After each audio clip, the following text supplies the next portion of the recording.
Assalamualaikum warahmatullahi wabarakatuh.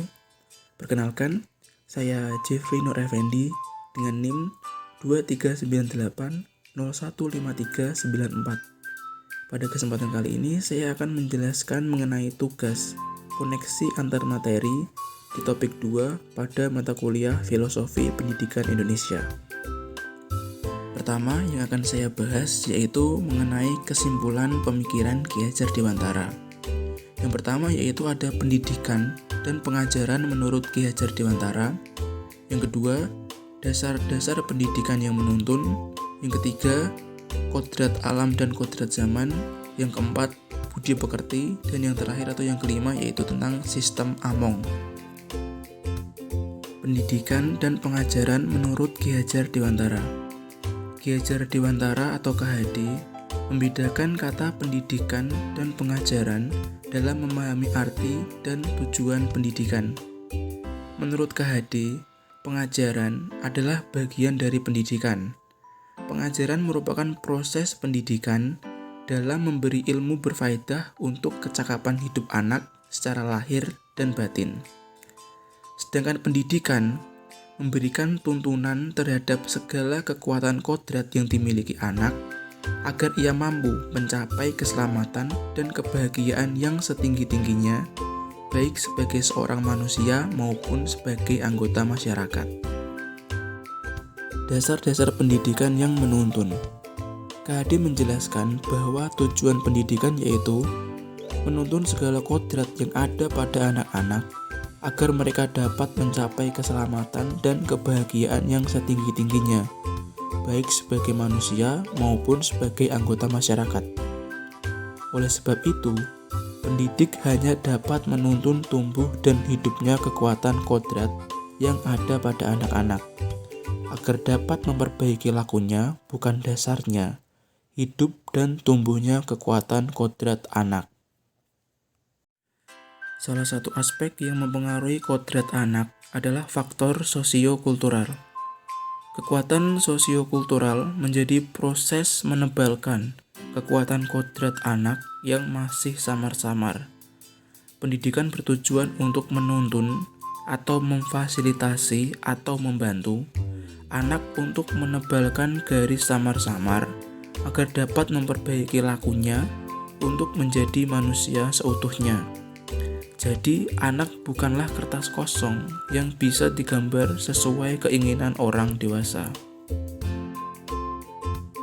Kodrat alam dan kodrat zaman. KHD menjelaskan bahwa dasar pendidikan anak berhubungan dengan kodrat alam dan kodrat zaman. Bila melihat dari kodrat zaman, pendidikan saat ini menekankan pada kemampuan anak untuk memiliki keterampilan abad 21.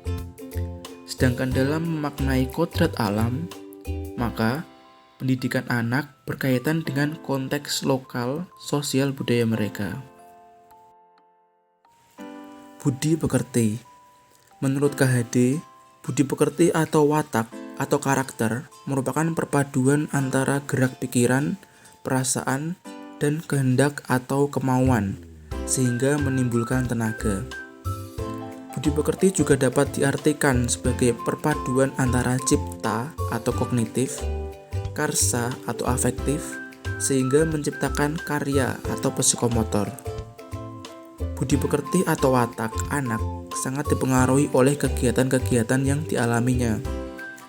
Tempat yang paling banyak berpengaruh terhadap budi pekerti anak adalah di lingkungan keluarga dan di lingkungan sekolah. Sistem Among.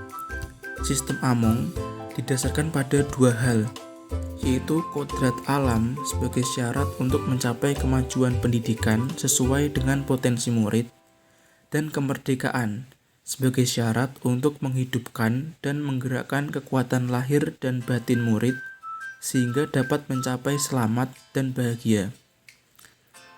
Sistem Among menurut KHD berpedoman pada ing ngarsa sung tulodo, yang artinya di depan memberikan teladan, ing madya mangon karso, yang artinya di tengah membangun kehendak, dan tuturi handayani, yang artinya di belakang memberikan dorongan. refleksi diri.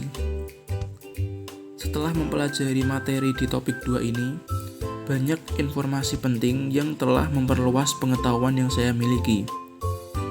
Sebagai seorang guru kelak, tugas saya tidak hanya melakukan pengajaran kepada murid dengan memberikan ilmu terkait mata pelajaran matematika yang saya ampu, melainkan juga melakukan pendidikan untuk menuntun kodrat murid supaya berkembang secara optimal dan selalu berada di jalan yang benar.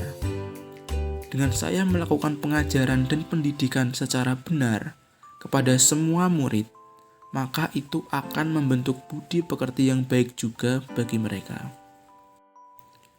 Saya sebagai seorang guru, ketika melakukan pengajaran dan pendidikan, haruslah menerapkan sistem Among yang merupakan salah satu pemikiran KHD yang sudah sejak lama diimplementasikan di sistem pendidikan negara Indonesia. Bagian yang terakhir yang harus saya lakukan yaitu selalu memperhatikan sosio-kultural murid yang disesuaikan dengan zaman kehidupan murid pada saat itu. Mungkin cukup sekian yang dapat saya sampaikan. Kurang lebihnya mohon maaf. Wabillahi taufik wal hidayah. Wassalamualaikum warahmatullahi wabarakatuh.